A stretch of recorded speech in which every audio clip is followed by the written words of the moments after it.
A lo largo de su existencia, el Imperio Romano se enfrentó a muchos enemigos a los que consideró bárbaros. Peleó contra los celtas, los hunos, los egipcios y numerosos pueblos provenientes de África y del Medio Oriente. No obstante, los visigodos fueron uno de los pocos enemigos que lograron no solo derrotarlos en el campo de batalla y saquear Roma, sino que también fueron sus mayores aliados contra los hunos, ayudándolos a derrotar a Roma. ¿Cuál es la historia de este aguerrido pueblo que fue enemigo, aliado y salvador de Roma? ¿Qué papel desempeñó en las derrotas del Imperio Romano? Hoy conoceremos su fascinante historia. Es difícil saber el momento exacto en que nace o muere una cultura. En el caso de los visigodos, se podría hablar de varios nacimientos en diferentes etapas de su historia. En una primera etapa de su vida, formaron parte de la cultura protogermánica que vivió al este del Rin y al norte del Danubio unos años antes de Cristo. Esta cultura se fragmentó en tres grupos: los germánicos occidentales, los germánicos septentrionales y los germánicos orientales, que se dividieron en burgundios, góticos o godos y vándalos. Según un texto del general romano Claudio Mamertino, se cree que en algún momento del año 290 y uno después de Cristo, los góticos se dividieron nuevamente en tres grupos conocidos como los tervingios, los visigodos y los ostrogodos. De acuerdo con los investigadores, durante el siglo I después de Cristo, Europa comenzó a experimentar uno de los periodos de verano más cálidos en su historia. Este verano propició mejores cosechas, menos hambrunas y menos muertes por hipotermia y enfermedades respiratorias, lo que provocó un incremento de la población en varias regiones del continente. Al contrario de lo que uno podría imaginarse, esto tuvo un lado negativo, ya que este exceso de población, en sitios donde no había técnicas de agricultura muy avanzadas, desencadenó conflictos territoriales que llevaron a varios pueblos bárbaros a emigrar en busca de nuevas tierras para poder asentarse. Estas tierras, como era de esperarse, le pertenecían a Roma, lo que llevó a los godos a intentar hacerse con el control de ellas, invadiendo la provincia de Panonia, mientras los alemanes arrasaban el norte de Italia. Ante esta invasión, el emperador Galieno envió a las legiones romanas para detener a los godos, dando inicio a la batalla de Nesto. En 267, una invasión de 500 barcos de érulos atacaron sin éxito Bizancio y Cio. Tras ser repelidos por el general Venerio, quien murió en combate, lograron huir al mar Egeo, donde devastaron las islas de Lemnos y Eiros y las ciudades del sur de Grecia como Atenas, Corinto, Argos y Esparta. Ante esta amenaza, el historiador militar griego Publio Hereno de Exip movilizó una milicia de 2000 atenienses que empujó a los invasores al norte, donde fueron interceptados por el emperador Galieno, que venía desde Iliria. Al quedar atrapados entre dos ejércitos, los invasores intentaron formar una barricada con sus carromatos y huir por las montañas cercanas, pero el general Fabio Marciano se lo impidió y logró derrotarles cerca del río Nesto con ayuda de la caballería dálmata, acabando con 3000 invasores. Luego se dirigió al norte y obtuvo varias victorias contra los alamanes. Mientras Roma se enfrentaba a varias oleadas de invasiones, Galieno debió afrontar la rebelión de Aulo, un general con tropas acantonadas en Iliria que había marchado a territorio itálico y tomó Milán. Galieno se puso en marcha para combatir y sitió la ciudad, pero en medio de estas acciones militares pereció asesinado en un complot orquestado por los generales Aurelio, Heraclio Marciano, Crespino y Claudio, primero en el año 268 después de Cristo. Como si eso no fuese suficiente para acabar con la dinastía de Galieno, también fueron asesinados varios miembros de su familia. Luego de su caída, Claudio II asumió el trono de Roma en el año 269 después de Cristo con el apoyo del Senado, quienes o bien parecían ignorar que estaba involucrado en la conspiración que derrocó al anterior emperador o estaban satisfechos con el desempeño militar de Claudio II. Mientras en Roma ascendía un nuevo emperador, una invasión a gran escala de godos hulos, gidos y bastarnos comenzó a tener lugar en las costas occidentales del Mar Negro, extendiéndose por el mar Egeo. Los invasores saquearon las ciudades de Tomis, Marcianópolis, Bizancio, Crisópolis, Creta y Rodas. Intentaron tomar Cícico y Candrea, pero se retiraron al saber de la llegada de Claudio II. En el camino saquearon Doberos, Peonia y Pelagonia.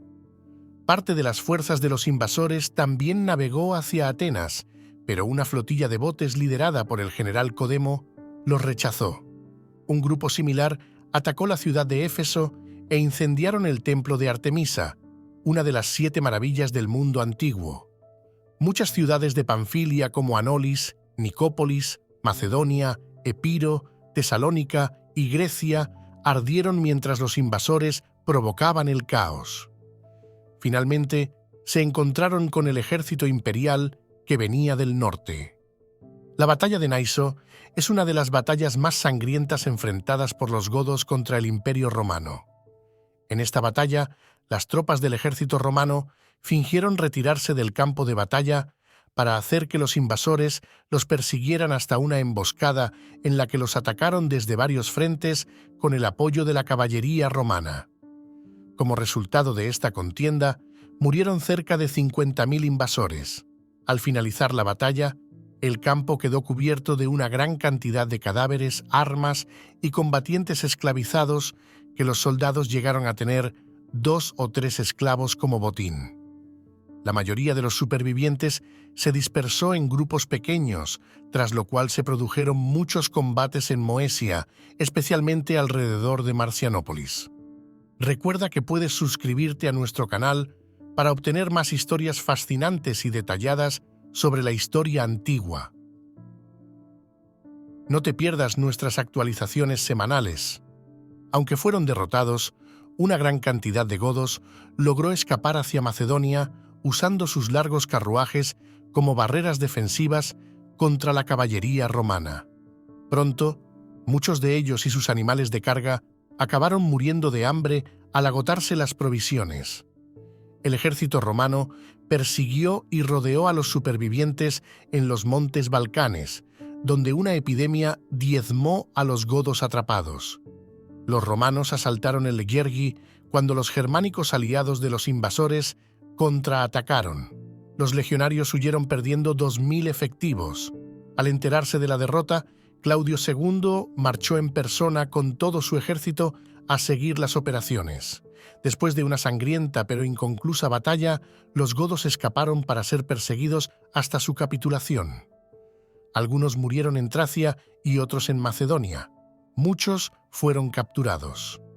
Para detener las matanzas, el líder de los érulos, Naúl Bato, llegó a un acuerdo con los romanos en el que los prisioneros fueron admitidos en el ejército o se les dio tierra para cultivar y convertirse en colonos. A la flota pirata de los invasores, después de los ataques fallidos en Creta y Rodas, se les dio una opción similar. Sin embargo, la plaga también afectó a los romanos perseguidores y al emperador Claudio, que murió en el año 270 en la ciudad de Sirmium. El impacto de esta victoria fue tan grande que Claudio llegó a conocerse en la posteridad como Gothicus Maximus. Sin embargo, a pesar de la devastadora derrota, no rompió por completo la fuerza militar de las tribus góticas. Luego de la muerte de Claudio II, se produjo una nueva lucha por la sucesión. El Senado romano apoyó como sucesor al hermano de Claudio, Quintillo. Sin embargo, las legiones romanas de Sirmium prefirieron apoyar a uno de sus propios comandantes, Aureliano, a quien proclamaron emperador en septiembre del año 270. Con un poder militar mucho más grande que el de Quintillo, Aureliano se dirigió a Roma para hacer frente a las tropas de Quintillo, a las que derrotó. Tras la muerte de este, Aureliano fue reconocido como emperador por el Senado. Un año después, Aureliano repelió otra invasión desde el Danubio de Carpos y godos, liderados por Canabo, a quien dio muerte junto con 5.000 de sus guerreros, una victoria que le valió también el título de Gothicus Maximus. Luego de casi un siglo sin grandes conflictos con los visigodos, el Imperio Romano se vio atacado por un nuevo enemigo que reactivaría los conflictos con los visigodos: los hunos. Este enemigo era un grupo nómada proveniente de Asia que llegó a Europa en torno al último cuarto del siglo I después de Cristo. Se trataba de un pueblo errante de unas 200.000 personas, precedidos por decenas de miles de jinetes, cuya supervivencia dependía de lo que fueran capaces de saquear de las ciudades atacadas. Los unos llegaban, peleaban, vencían y se quedaban con todo lo que podían, hasta con los enemigos aptos para combatir que, si sobrevivían, incorporaban a sus filas guerreras y continuaban la marcha. Bajo el mandato del rey Bamber, los hunos tomaron las tierras de los alanos que en esos momentos se extendían entre los ríos Volga y Don, sometiendo a dicho pueblo. Luego avanzaron hacia la cuenca del Dnieper, donde vencieron a los ostrogodos en el año 375 después de Cristo, haciendo que una parte de ellos se refugiara con sus vecinos visigodos y otra mayoritaria fuera forzada a servir en el ejército huno. Por último, los hunos cruzaron el Dniester en el año 376 y derrotaron también a los visigodos, que solicitaron asilo al Imperio Romano de Oriente.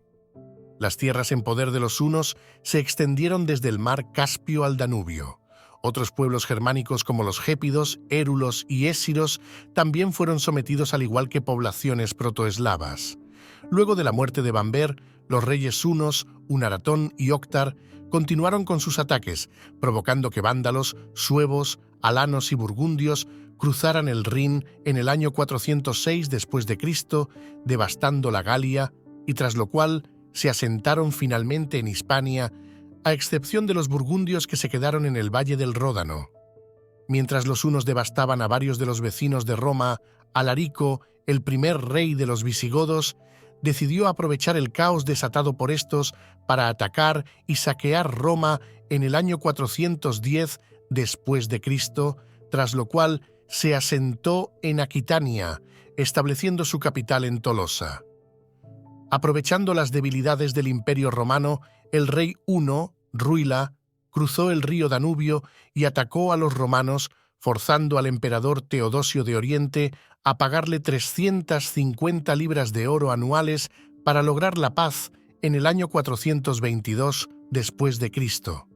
Luego de que muriese Ruila en el año 434 después de Cristo, los hunos pasaron a ser liderados por sus sobrinos Bleda y Atila, hijos de su hermano Munzu, quienes mantuvieron la paz con los romanos a cambio de que éstos duplicaran el tributo.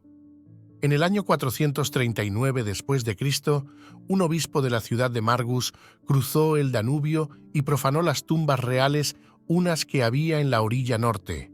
Este acto fue interpretado como una ruptura del acuerdo de paz de los romanos, lo que llevó a que Atila y Bleda saquearan varias ciudades romanas, entre ellas Margus, Viminacium, Singidunum, Naiso, Serdica y Filipópolis.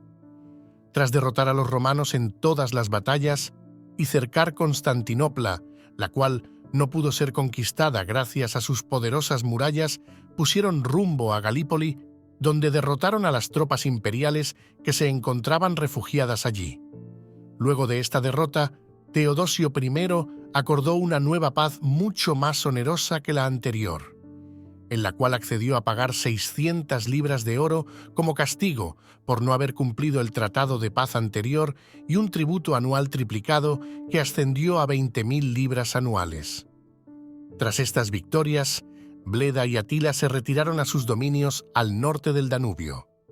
Cuando Valentiniano asciende al trono el 23 de octubre del año 425 después de Cristo, luego de la muerte de su predecesor, el Imperio Romano de Occidente, que originalmente constaba de los territorios de Britania, la Galia, Hispania, África, Italia, Dalmacia y Panonia, únicamente controlaba de manera efectiva y total Italia.